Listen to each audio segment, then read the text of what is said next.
In this video, I'll be introducing you to slopes of lines. So a slope of a line is a measure of how steep a line is.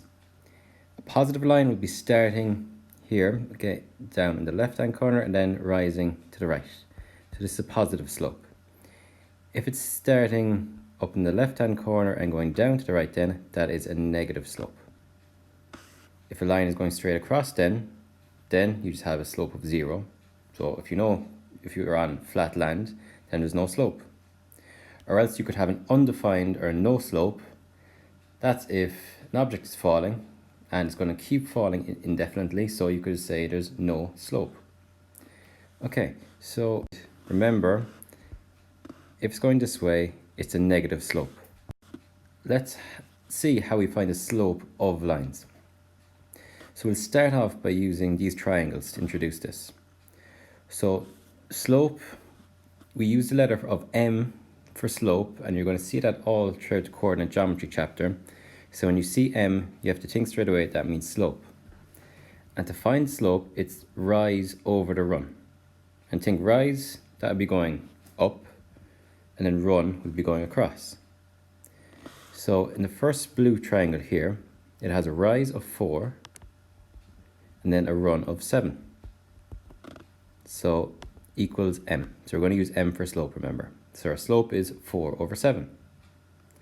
The red one here, so we've got a rise of 4 over a run of 2. So 4 over 2, that'll simplify to 2, so that's our M.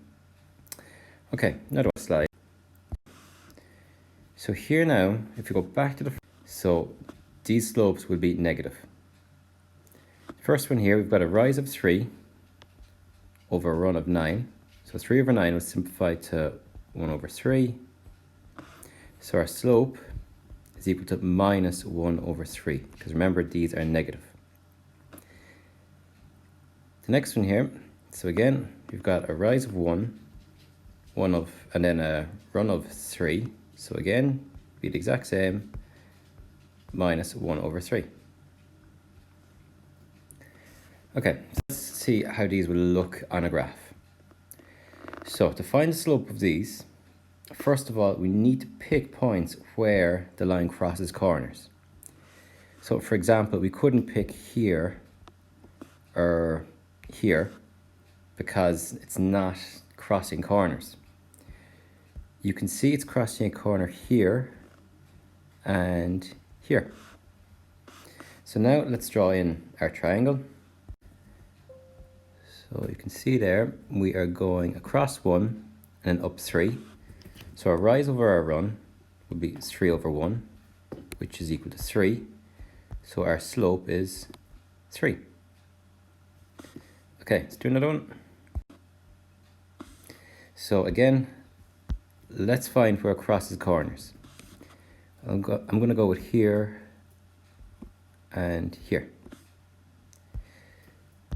So let's draw in the triangle, across 2, then up 1.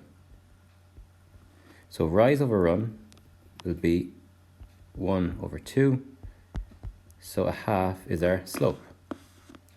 Now, you might be wondering, what if you picked another 2 corners? So let's do that and see, do we get the same answer? If we went with, let's say, here and here, and then we'll draw the triangle again. So we're going to cross 2 and up 1.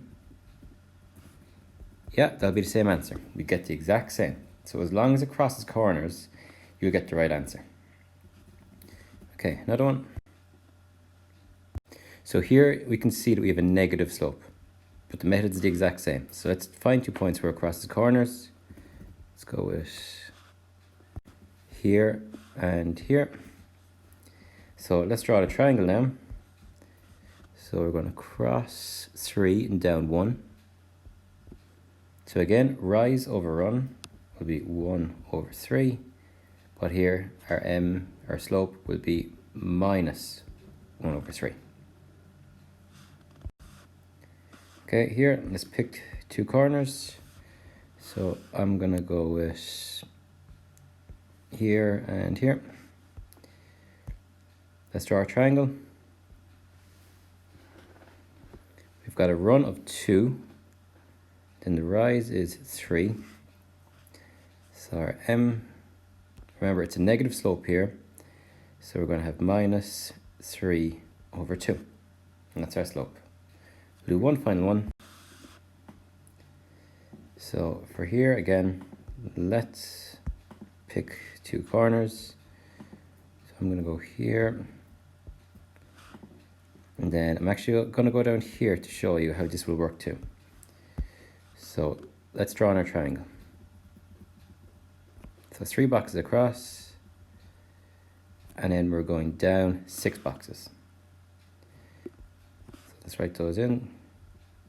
We can see it's going to be a negative slope. So our m is going to be minus first, and then rise over run. So it will be 6 over 3, which will simplify then to minus 2. So that's our slope, minus 2. Okay, any questions, please leave in the comments. Thank you.